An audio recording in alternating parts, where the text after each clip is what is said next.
Somebody's going me along. I get Folks, it's 7 o'clock. Let's get it rolling. I'm Eric.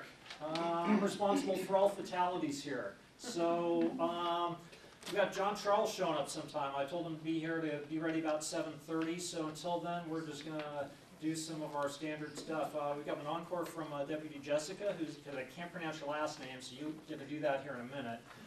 Just want to go through a couple quick things. We got John Charles, Cascade Policy. I really like Cascade Policy Institute. They swing very differently in the political winds. However, they're a resource not only for me, but for you, because you can pick up the phone, talk to a local think tank, and get a totally different point of view sometimes. This is our agenda. We're going to do public safety reports, and as usual, it's Washington County Sheriff's Office and also Fulton Valley Fire and Rescue. Washington County Sheriff's Office, Fulton Valley Fire and Rescue, as available. Towards the end, we'll probably have a report from Planning Commissioner Liles Garcia. And in the interest of some full disclosure, I've changed jobs, and just because we handle so much land use applications, I've activated a real estate license, and I want that to be known. So just because we have land use applications coming through, and I think that's best to tell you because that just happened. There are a couple public meetings I really want to mention very quickly, and that is the 13th seemed to be particularly busy. One was something I'm really interested in, and that is how we're going to manage the Tualatin Valley Wildlife Refuge out there on Highway 99. It's a little bit outside of CPO6 boundaries, but it's very close. And also one of the under-talked about, well, we don't talk about the south end of CPO6 a lot, which is where I live. It's outside of Commissioner Scouten's district, and thanks for being here. You're welcome. It's in Roy Rogers' district. Metro Council Catherine Harrington is in the audience too. I saw her coming in. Awesome. Yeah. Welcome. And Mike Dahlstrom, too. And Mike Dahlstrom. You're famous, right? We rate all this. And Aloha, he certainly is. 543 acres are coming in potentially in Hillsborough. No secrets, been in the process for quite some time, but public hearing, 2 public hearings are happening on the 13th. There's the CPO6 website, which is a Facebook page, also has a lot of information about public meetings. I've been trying to post stuff there where I can. The origin of that information is typically Washington County's planning division's website pages. And I can hook you up with that, but that's what you need to know about. That being said, I'm going to kill this and turn it over to Jessica. And would you be so kind as to, hey Senator, how you doing? Jessica, would you give us an update as to what's going on with the Sheriff's Department? Put that in your pocket. Cool, they're golden, thank you. Okay, thank you. Okay, I apologize for, I just was told I was going to be here about an hour ago because the deputy who was coming had court this morning. So, I don't really know what to do with that. Stick it here. I have some handouts for you guys over here if anyone would like them. It just kind of talks about the typical paperwork that we have, neighborhood watch news, as well as the crimes in your guys' area. There has been an increase of theft from vehicles in your guys' district. A lot of times they're open doors, unlocked doors that are kind of easy just to get in and get out. Still the typical GPSs and whatever bags that are in the car. We've also had quite a uprising. There's a lot of abandoned houses in our district, and we're getting a lot of people breaking into the abandoned houses, kind of having juvenile problems, drinking, doing drugs, drawing on the walls, you name it. So we're kind of asking for people to keep an eye out for any of the houses that are in your neighborhood that no one's living in right now, because there's so many of those. You guys see any activity that's kind of suspicious, see people walking on the property that don't belong, please give us a call so we can come check them out before they're doing some damage to people's houses. My understanding is some people had a question in regards to the shooting. Yeah, I did, because I just find it unusual that usually the shooter is identified unless they're under the age of 18. And it just seems kind of odd that with all the other shootings in the area that there's been it's been pretty secret in the paper and media. Yeah, I was not on that call, but I saw the media release that everyone else did. There's a little bit more to the shooting than just what's out there, and that's why. And I believe they're still investigating aspects of it, so I can't go much into details, but I can tell you there's a reason why they weren't identified, because of the situation prior to the shooting that had happened. I'm assuming once they get all that, whether or not they decide criminal charges will be pressed, when they make a final decision, if they have not yet, then they should be releasing the information. Should be. Any other questions? I got one. What are you doing in terms of change in patrol? And I'll tell you why I'm asking this. I'm seeing a lot more cars parked on the sides of buildings looking out at the streets, like at 170th and Farmington, and maybe on some of the churches on 209. Are you guys just busy writing reports, or are you doing some more traffic enforcement? I just see that as a change in behavior, and you guys shifting on like pedestrian enforcement or anything in our areas that you're doing different? Those two particular areas are big areas for us to park our cars and write our reports. Okay. Over the last couple months, we've been assigned computers in our cars where we're able to actually sit in our car and write our reports. Whereas before, we'd need to come to Aloha Fire or back to the station to write our reports. So now we have the access to be able to write our reports in our car. So if we get a call, we can respond without having to save and drive a long distance. So those two particular areas are probably deputies in their car writing reports, or doing extra patrol in the buildings. But I'm pretty sure those two areas are probably reports. They're not very high crime areas. On 209th, that area. We've had a couple calls recently, but they're nothing. A lot of the times our complaints on 209th are pedestrians without lights and that aren't being able to be seen because there's not a lot of light on that street. So a lot of the complaints that I see there are that. I know that you can do this, but I can. I think everyone knows, but everyone who doesn't know needs to know that we pay for part of your salary with the Enhanced Sheriff Patrol District, and probably wouldn't have you here at Alton but for that. So for all of us who are filling out their ballots, don't forget to vote yes on the Enhanced Sheriff Patrol District. Look at that. Yes for public safety. 3, 4, I 1, appreciate 9, 8. that. And I do have little cards if anyone would like information that I can give to you guys if you guys would like. I believe this gentleman has some as well. I've only got a couple, so. But if anybody would like some before I leave, I'm going to be leaving in just a minute. Just raise your hand and I can get them for you guys if you guys have any questions. It's also on our website, on the Washington County website. There's a section that I believe talks about it. Informational only. Informational only. We can campaign for it, so. Yes. Okay. Come on, folks. We normally take like 20 minutes with Sheriff's Department questions. I know there's 1 or 2 more out there. Let's see. I'm trying to think of any recent problem areas. We've been getting a lot of call of vandalisms recently, where we're not able to find proof that the vandalism occurred. So if you are going to be calling in that you see something, try keeping an eye on the suspect until a deputy can get there, and that would help us out a lot. I have just a curiosity question. Mhm. Last Thursday night, somewhere between 11:15 and 11 o'clock, on 192nd, there were 2 officers with their lights flashing, but it didn't seem to be anything going on. One on Johnson and one down towards Tualatin Valley Highway. Can you tell me anything about what was going on? I have not had a clue. Unfortunately, I'm off at 9:30, Oh, okay. so sometimes I might be able to remember a call, but I can't think of anything big that's been in our pass along. Okay. There However, was an incident the other day, on 185th, right across from the high school in the field there, where there was. Was it a medical? I know there was That's a chest pain medical issue that was over there, but Was that what it was? I remember the other day there in the little area by the church. Yes, at the corner. There was a chest pain issue, but I don't know. Somebody was on the ground, Okay. Yeah, I believe it was a medical. and there was an ambulance there, and a police car went by. Yeah, I think that there was chest pain and someone had a seizure Oh. problem. Okay. one other thing I just thought of that is kind of useful.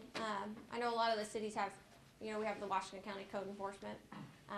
Recently, we've assigned a deputy to do just code enforcement, which helps take a lot of the pressure off us deputies, because there's a lot of calls that come in that we don't deal with every day, like lots of cars in the driveway or tall grass and things that we don't always deal with. So is there a specific person we have to ask for when we call for code enforcement? No, you could just call in and ask for the code enforcement deputy. I mean, your call will get serviced either way, but if it's something that a deputy before might have kind of been, I'm not quite sure, you can call code enforcement. It's Deputy Swall now, who's taking that on. We'll probably get a lot of calls in Aloha. Yeah, he's keeping busy. I think it's really cool. It's really good for us deputies to have him as a go-to person. Because we're dealing with a lot of other stuff going on that he can actually take the time to, if there's an issue, he has a lot more time to work the problem and work through the different options. And code enforcement has been pretty much non-existent in Aloha for a number of years now. yeah, and we're trying to change that and get some more action for you guys. And like I said, it's Deputy Swall, and so far he's keeping busy. And there's a bunch of RVs parked over by America's Best Inn Suites. I know there's been a lot of issues with that, so that's kind of his project right now. He's working on is RVs and trailers being parked for long periods of time. A lot of emails have been going on about that, that he's kind of updating us and letting us know. Another random email just came out. In the past, if you guys had a deceased deer on the side of the road, we used to be able to call LUT, and LUT would come pick the deer up. That's changing, so right now there's not anything in place. So if you guys see like a deer on the side of the road that's injured or deceased, we used to be able to come and get that taken care of for you guys. I guess right now it's kind of up in there. They're trying to work on a solution to get that problem fixed. Can I make jerky? Do you have a Still tag? warm. You can't do that. I suppose if you had a hunting license and you tag it. I know, if you have a tag, maybe if you want to. I'm not quite Roadkill doesn't sure. count.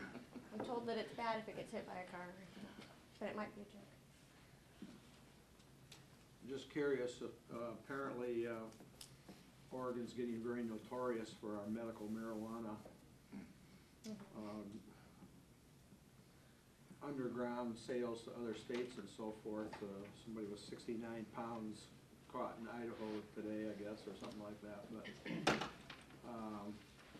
does the sheriff's department get involved in the investigation of a lot of this medical marijuana that's, from news reports, is totally out of control? Yeah, we have one of the deputies that just went from the road. He just got put onto the WIN team, which is our narcotics team, and I've heard recently of them going around and they've been busting some of the medical marijuana businesses around here for going outside of the realm of what they're supposed to be doing. So I know that our narcotics team, which is an interagency team, has been working on a lot of those. I don't know the extent of it, but I do know that the team has something to do with a lot of those, that they're working on it. But I don't know any details. I got one on code enforcement. It's kind of exciting to hear that we've added Sheriff's Department staff, because we had heard that the Sheriff's Department had polled and heard that code enforcement didn't rank high enough and wasn't really embedded in the message of the levy. Just from your personal perspective as an employee of the Sheriff's Department, I'd like to know what code enforcement calls you get. Like, could you rank like the top 3 types of code enforcement calls you would get? Parking complaints, clutter problems, like yards with a lot of, I guess, junk in the yards. Believe it or not, we get a lot of tall grass calls. People that have very tall grass that aren't maintaining their yards. Those are a lot of, and then abandoned property type calls that I know that he's been dealing with. How about noise complaints? We get a lot of noise complaints. I don't believe that's something that necessarily he has been dealing with. A lot of the times, us just on the patrol level have been handling those. I don't know if that's something that he, I've not seen a lot of calls for him for that though. But honestly, a lot of it is the parking and the extra junk on people's property. So dilapidated homes, is there do you know what types, if there's a code ordinance for Washington County? Or I do not know. Commissioner Scowden, do you know? Well, there's a basic public nuisance, ordinance in place that deals with those things, but it has to be pretty severe before it falls under that heading. All I know is it's nice to have one deputy now that can look at all that and has a really good understanding of it for those of us that, don't have as well of an understanding as he does. He's working it and working with the county, and it's great for us. It's been really nice to have. We, on the one hand, our taxes in the unincorporated areas are certainly, they're like $2.25 less than they are in the city of Beaverton. On the other hand, it means there are some services that we can't provide at the same level they do, but we certainly have heard a lot about code enforcement. We've tried to figure out a way to squeeze a little bit of efficiency and figure out a way to provide some higher level of code enforcement than we've done in the past, which in the past has been very minimal, because we recognize this to be a problem. So I'm pleased that we're able to kind of deal with the problem on the edges. I wouldn't say that we're really solving the problem, but we are addressing some of the needs. And we do have a new law in place the last couple of years as far as the length of time that people can park their cars on the streets and issues about abandoned vehicles. And so with that ordinance changed a couple of years ago now, traffic enforcement has more tools to deal with that as well. So. Yeah, the parking issues, at least in our neighborhood, have been a lot better. Yeah.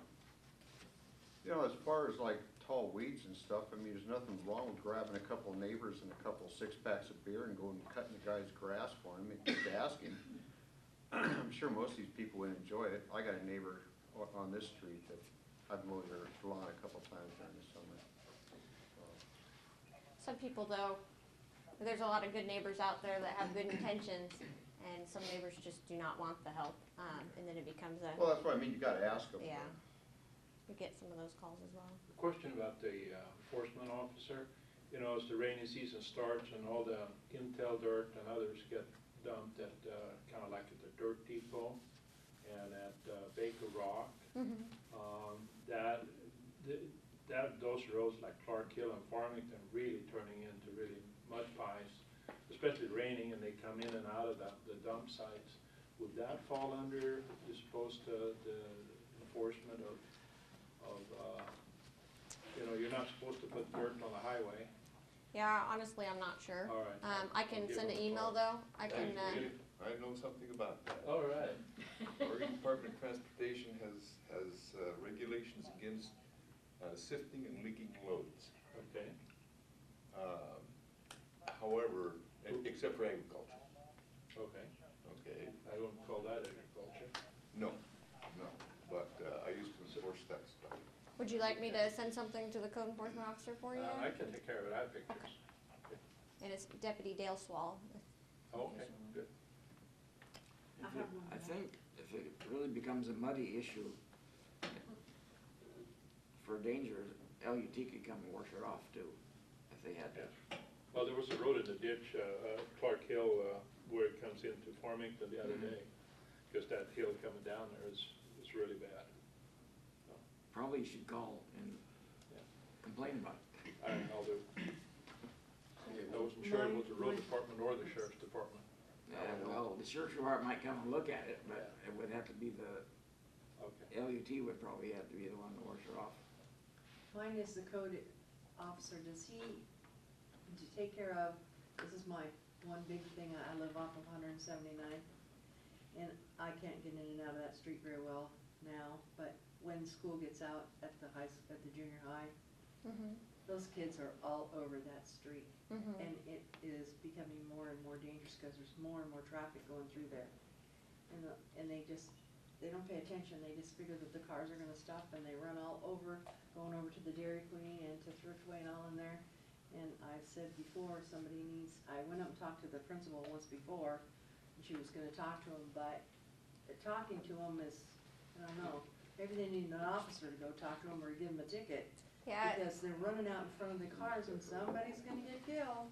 yeah, unfortunately, it's probably not gonna be a code enforcement issue, but that's something that you can request extra patrol in the area, and a deputy can kind of go through and try, Maybe some Getting deputy them ought to to- be there when they get out of school. yeah, And be then in the just area to go kind of give talk some to 'em. enforcement. And usually when people see you, the presence kind of gets people to start staying out of the street. It is a crime to block traffic, so we could push that issue. Are we gonna go arrest all the kids? Probably No, not. not rough but them, but We can at least scare go 'em a and, little. you know, talk with them a little bit. Might have the school think about having crossing guards or people there too. yeah, there is none at Mountain View that I see. We used to have them. They have, They Yeah. are up on 170th, but they they're have not a right there on stoplight there Farmington. for pedestrian stoplight there, over there. If the kids had paid that, that would be good.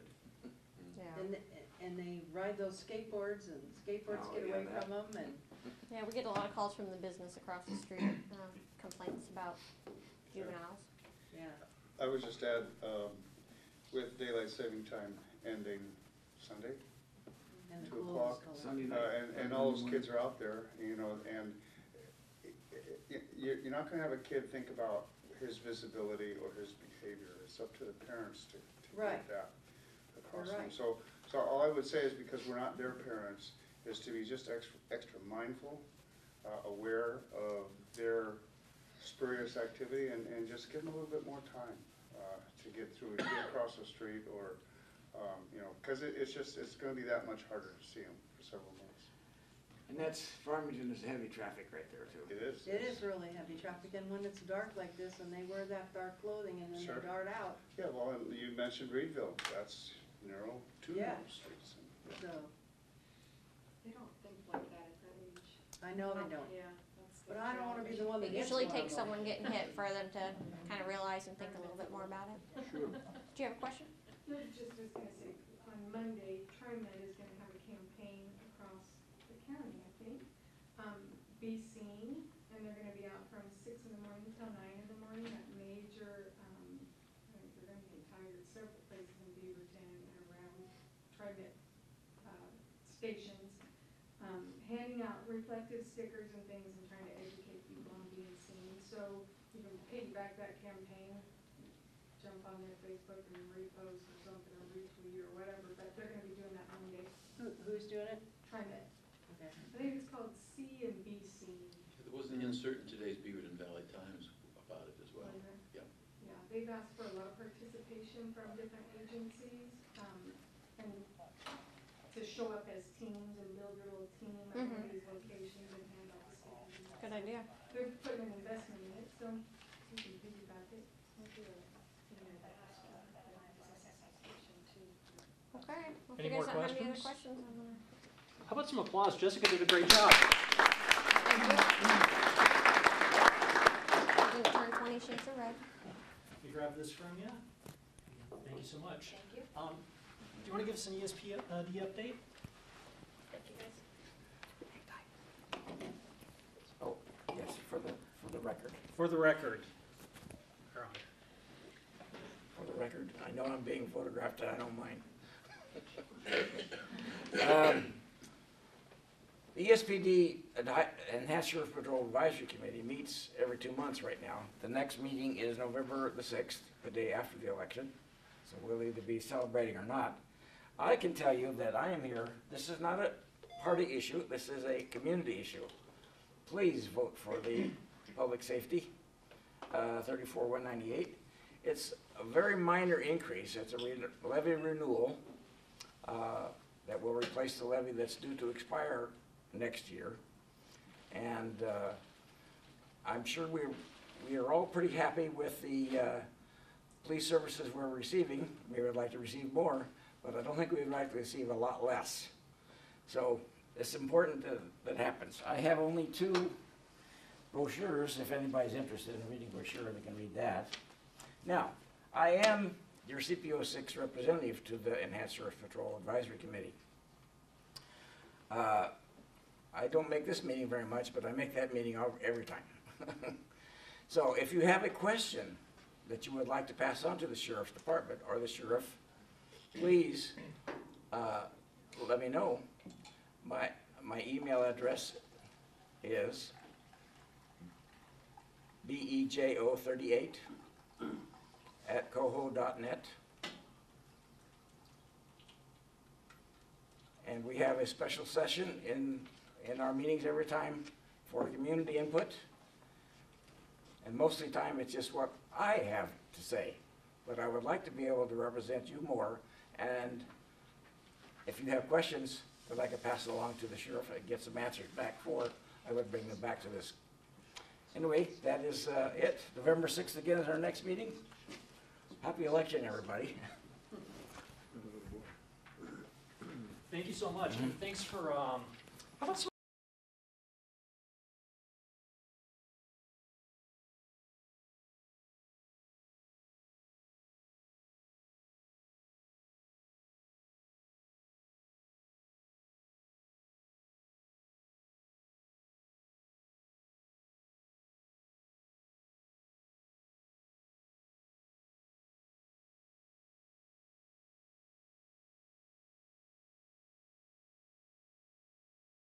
applause, because he goes to a lot of meetings. It's Ben, isn't it? Ben goes to a lot of meetings. I skipped 2 more just to make this one. Oh, well, thank you. There's a lot of people that do a lot of stuff. Probably one of the ace volunteers we've got is hiding in the corner. His name is Anthony, and it's your birthday. Happy birthday. Happy birthday. It's not my birthday. Well, Becky, you lied. Happy unbirthday.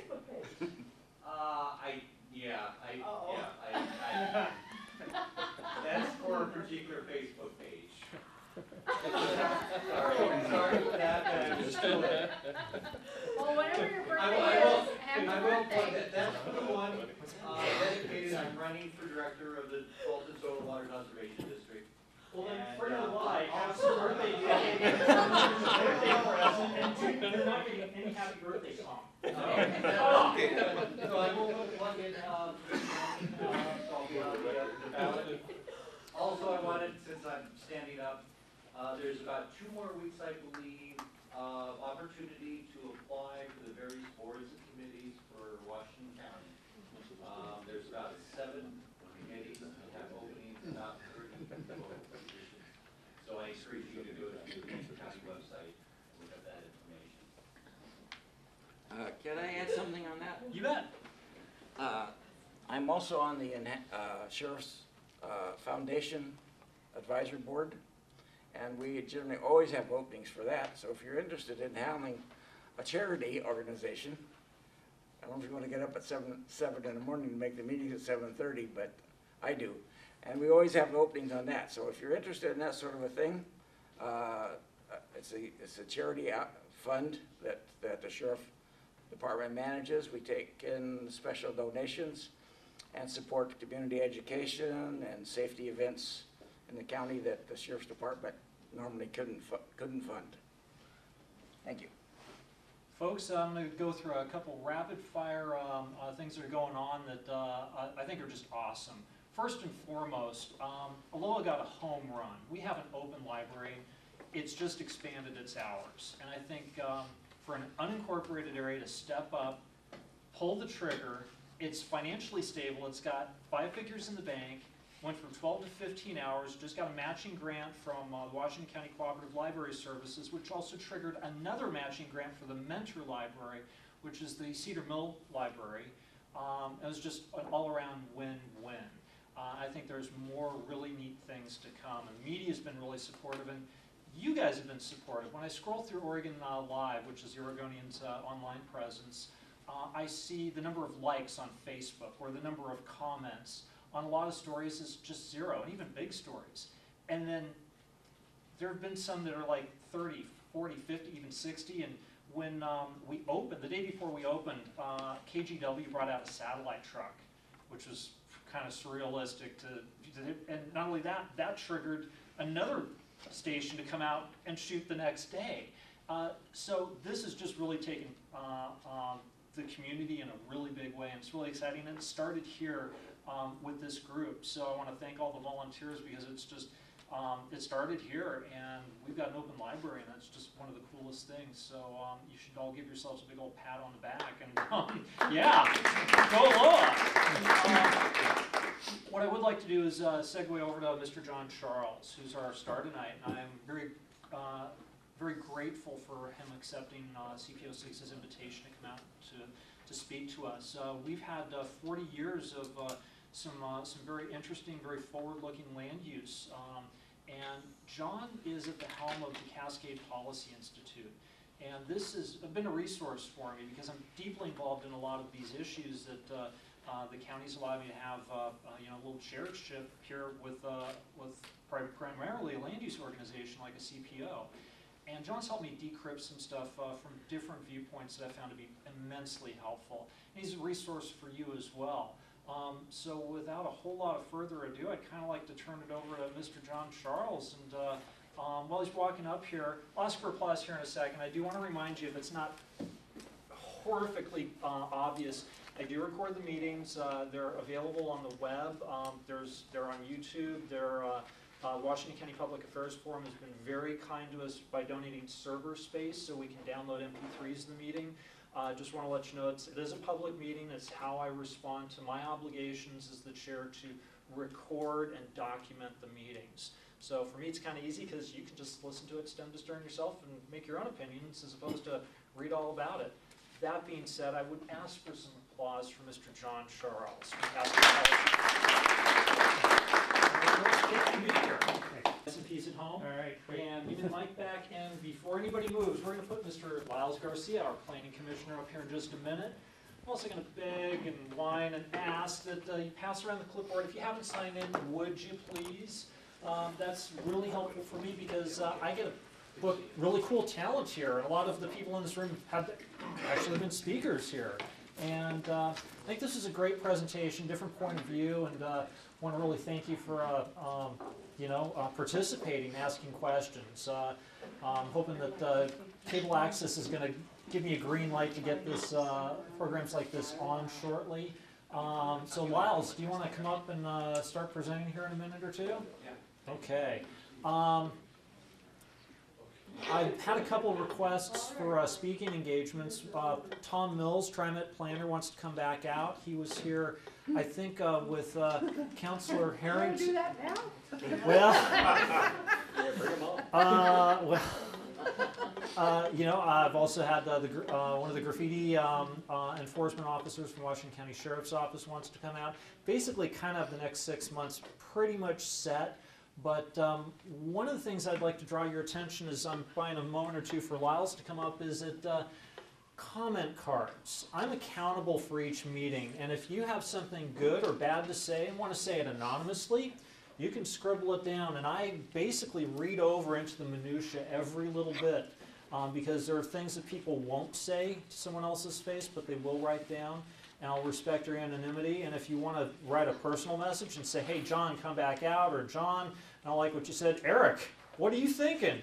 Write it down and leave it, and also, as Liles gets started, forgot to mention, we got coffee over there, and make sure we got gummy bears and all sorts of sugar, just, we got sushi back there, just jump in, dig in. Yeah, one last pitch that I want to make is the Washington County Public Affairs Forum. I'm on the board there, and it's been kind of a stodgy institution that's going through a bit of renewal. And I think you're going to see some very interesting things coming out of there. I'm revamping some of the technology that's going on there. I think the programming is going to be very interesting, especially for its focus on nonprofits and non-governmental organizations, and just some unique programming, especially as we get out of the election season. And so one of the last things I want to say before I put Liles up here is if you haven't, vote. It's your choice. So with that being said, Liles, do you want to take it away? Okay, thanks, Eric. I don't have too much this evening, but got a couple things that are interesting. The normal, we have quite a few extensions. If you're familiar with on the north side of Johnson Street around 192nd, there was going to be an apartment complex. It's on 0.34 acre, and we got an extension for that. And also, on the, near 165th and Blanton, a couple years ago, we had an application come for a fairly large apartment complex on a few lots along that stretch, and we got an extension for that. And also, if you're familiar with the Cooper Mountain area, you go down Farmington Road next door to the Jenkins Estate, there was going to be 92 unit subdivision in there. We got an extension for that. And these, as I read these things, Are the individual houses, or is it, are they what? are the individual houses? No, it's going to be an attached complex, probably a mix. It's going to be 92 units on, 36 acres. And I may be off on the number. That sounds like not very many units for 36 acres. Okay. But it's going to be, An acre a unit. yeah, but that's pretty low density. It's not that low. I think my memory is not, yeah, I don't have the whole application. I've just got the extension notice, and it's got the acreage, and it's got the, that they're extending the case file, and it doesn't give the, it is high, no, there's a plat on it, it's high density, it's a lot more than 92. But it won't be coming immediately. And then we have, That's more traffic. well, I went to a neighborhood meeting last week, and I heard that. But for those of you that are interested in Aloha history, you know where the Blanton House is on 170th and Blanton? It's a historic structure. That's going to be developed with 32 multifamily units, and the owner is going to preserve the Blanton House. And the neighborhood meeting for that is going to be on November 27th at the Blanton House at 6 o'clock, if you're interested in going to that. What And are they gonna do with the Blanton house? they're going to keep it. Right there? Yeah. And build around it? I'm going to guess, without knowing all the details, that they have to, because it's a historic structure. Well, the other one that's across the street that's all boarded up was a historic structure, and nothing's happened with that. Well, is that the one that's Cascade? That's the one at what? Is it the old house next to Cash and Carry? Yeah. Yeah, right next to it. The house that was across the street They moved across the street. and possibly wasn't the same level Historic level. as the Blanton house. I don't know the details, but you're right, that was picked up and moved back on its lot, and it's still there, I think. Yeah, nothing's been No, done. I think the Blanton house is probably gonna stay where it is, because it does stay, it's historic. And also, the city of Beaverton is gonna have is gonna annex, a lot of Cooper Mountain, 543 acres, and they're gonna have a meeting on that in the, city council offices at the Beaverton City Hall on November 13th. So if you can probably, if you want more information about it, you can call me, or you can, I'm sure the city of Beaverton has a website that you can get on it. But that's a fairly large, fairly large chunk of land that's going to leave Aloha, or leave CPO6 and go to Beaverton. It's a nice tax base too. And Developed land or undeveloped land?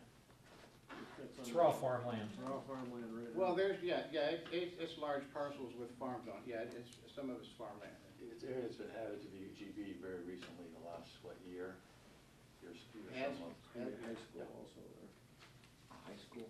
And at 203rd and Kenneman, there is a development for five accessory dwelling units, and the neighborhood meeting for that is November the 7th, here in this building at 7:45.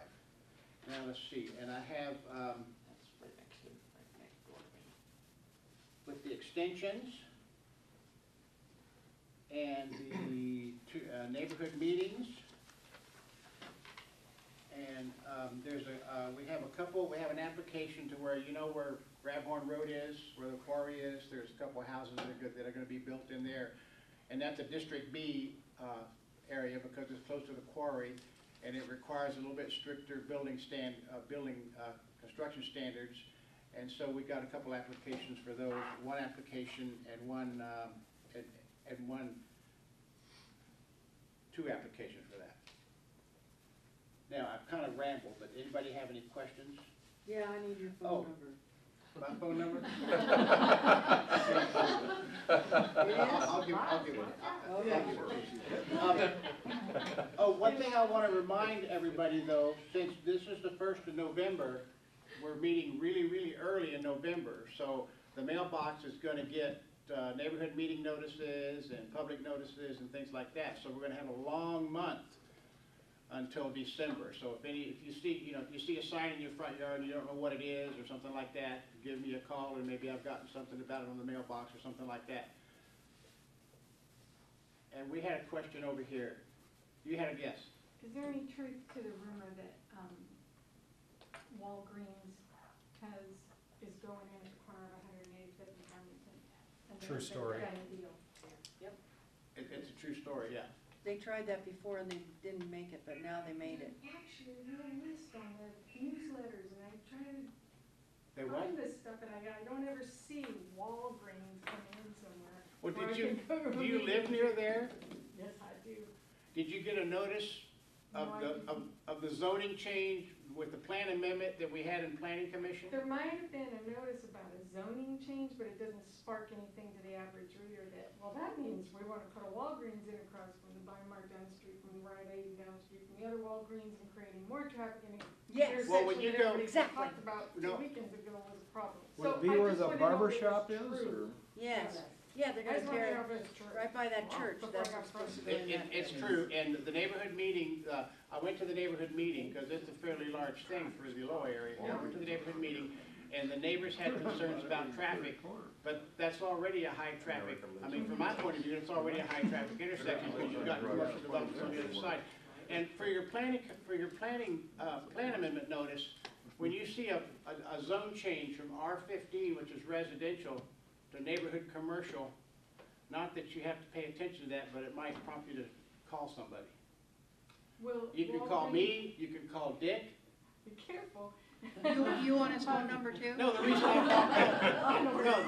volunteer is I'm on the planning commission, and I can answer questions for you. Well, for Walgreens, and the traffic issues there, and probably having to have an ingress and egress out of there onto 185th of Farmington, is the county maybe requiring them to make some changes and some Yeah. positive changes? There's to quite a the few, intersection, such as there's tighter more lanes requirement and of more Walmart. queuing area. I learned this from the neighborhood meeting. There's more lanes at the intersection, and then more queuing, and they're gonna put a little bit different kind of light. They're gonna modify the light to where it'll flow traffic better. Okay. When we did that at Meridian Shoals, we had a high increase of MBAs, so, okay, I'll Then stay make on it it. super quick. Thank you for your question. I'm gonna make a snide remark here. I don't think Walgreens gets that much traffic. Their customer base is That not. came out too. A lot of the traffic is gonna be Why would they build it? afternoon traffic after work, that they think that the morning commute will not, they won't affect the morning commute that much, because Walgreens is not a morning store. Well, we have other ways around it. Also- It's good to see So that an if they're all-day gonna kind come of in, thing, they've got okay. money based, they're Kind of they slow and do steady something all day to kind of improve service. the situation that we created. Also, just so you'll know, so you'll be fully informed, there's gonna be a fast food place on there also. That might cost. A drive-through fast food place, yeah. Same corner? But there's no, yeah, same corner, but there's no rumors of who it is yet. Well, then I definitely need to stop by on Now, my anybody have any more questions? Folks, how about some applause for Liles Garcia, who does an excellent job with all this stuff. Thank you. He is a rock star. Becky, you got 15 seconds, and we got to wrap. Aloha Warriors band is having Christmas tree lighting November 24th, Saturday from 6 to 8 p.m. by Vale's Thriftway on Farmington. And the library will be doing some kind of event that evening. And Pam, do you know anything about what ADA is doing, or? I know we're helping sponsor that. Okay. So, yeah, the ABA. And ABA adopted a road. We did. What's it? And there's a sign. 198? We have signs too. From Southwest 197th and Baseline to 198 and Johnson.